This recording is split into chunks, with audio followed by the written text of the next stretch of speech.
മക്കൾ ഉപേക്ഷിച്ച അസുഖബാധിതയായ അമ്മയെ നാട്ടുകാരും പോലീസും ചേർന്ന് ആശുപത്രിയിൽ പ്രവേശിപ്പിച്ചു. വടക്കാഞ്ചേരി കൊടുമ്പ് പുനരധിവാസ കോളനിയിൽ താമസിക്കുന്ന 68 വയസ്സുള്ള തങ്കു എന്ന് വിളിക്കുന്ന കാളിയെയാണ് മക്കൾ ഉപേക്ഷിച്ചത്. മകൾ ക്രൂരമായി മർദ്ദിച്ചതായും വയോധികയ്ക്ക് പരാതിയുണ്ട്. മകനും മകളുമായി 2 മക്കളാണ് കാളിക്കുള്ളത്. മകൻ രാജൻ തെക്കുംകരയിലും മകൾ രജനി ചെറുതുരുത്തിയിലുമാണ് താമസിക്കുന്നത്. കാളി കൊടുമ്പിലെ വീട്ടിൽ തനിച്ചാണ് താമസിച്ചിരുന്നത്. അസുഖബാധിതയായതിനെ തുടർന്ന് ഒരാഴ്ച മുമ്പ് ആശുപത്രിയിൽ പ്രവേശിപ്പിച്ചിരുന്നു. പിന്നീട് മകൾ അവരുടെ വീട്ടിലേക്ക് കൊണ്ടുപോയി. ഇതിനിടയിൽ കട്ടിലിൽ നിന്ന് വീണ കാളി കിടപ്പിലായി. കിടന്ന് മലവിസർജനം നടത്തിയെന്ന് പറഞ്ഞ് മകൾ തന്നെ മർദ്ദിച്ചതായി കാളി പറയുന്നു. ഇതിനുശേഷം ആരെയും അറിയിക്കാതെ കഴിഞ്ഞ ദിവസം രാത്രിയിൽ കൊടുമ്പിലെ വീട്ടിൽ കൊണ്ടുവന്ന് കിടത്തിപ്പോവുകയായിരുന്നെന്ന് വയോധിക പറയുന്നു. അവിടുന്ന് ഇങ്ങോട്ട് ഇരുന്ന് നിരങ്ങി റോട്ടിലേക്ക് വരാൻ നിൽക്കുക, വല്ല വണ്ടി എന്നെ കൊണ്ടുപോയെങ്കിലും വെച്ചിട്ട്. അപ്പോൾ ഞാൻ അങ്ങനെ നെരുങ്ങി വരുമ്പോൾ ഞാൻ അവളെ വിളിച്ചെടുത്ത് ആകെ മണ്ണും പൊടി ഇതൊക്കെ ആയിട്ട് അവളെ വിളിച്ചെടുത്ത് അവൾ കൊണ്ടുപോയി.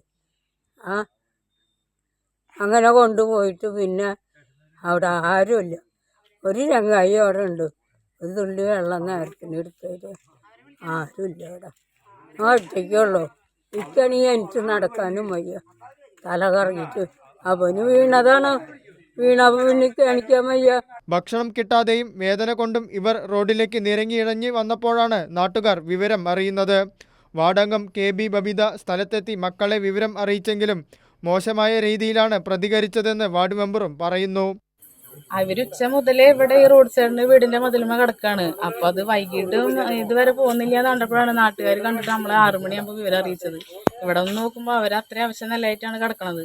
അപ്പൊ ഞാൻ 2 മക്കളെയും വിളിച്ചു. ആദ്യം മോനെ വിളിച്ചത്. മോനെ വിളിച്ച് കിട്ടിയില്ല എന്ന് കണ്ടപ്പോൾ മരിയോളാണ് ഫോൺ എടുത്തത്. അപ്പൊ മരിയോളയുടെ അടുത്ത് കാര്യം പറഞ്ഞപ്പോൾ അവര് പറയണത് അവർക്ക് വരാൻ പറ്റില്ല, മോളുടെ കല്യാണമാണ്, അപ്പൊ അതുകൊണ്ട് വരാൻ പറ്റില്ല, നിങ്ങൾ എന്താന്ന് വെച്ചാൽ ചെയ്തോ, മോളെ വിളിച്ചോ, ഞങ്ങൾ വരാൻ പറ്റില്ല, നിങ്ങൾ നിയമത്തിന്റെ വഴിക്ക് എന്താന്ന് വെച്ചാൽ പൊക്കോന്നാ പറഞ്ഞത്. ഇതോടെ മെമ്പർ ഉൾപ്പെടെയുള്ള നാട്ടുകാർ വിവരം വടക്കാഞ്ചേരി പോലീസിൽ അറിയിച്ചു. പോലീസ് എത്തി കാളിയെ മെഡിക്കൽ കോളേജിൽ പ്രവേശിപ്പിച്ചു. മക്കളോട് സ്റ്റേഷനിൽ ഹാജരാവാനും പറഞ്ഞിട്ടുണ്ട്. കൈരളി ന്യൂസ്, തൃശൂർ.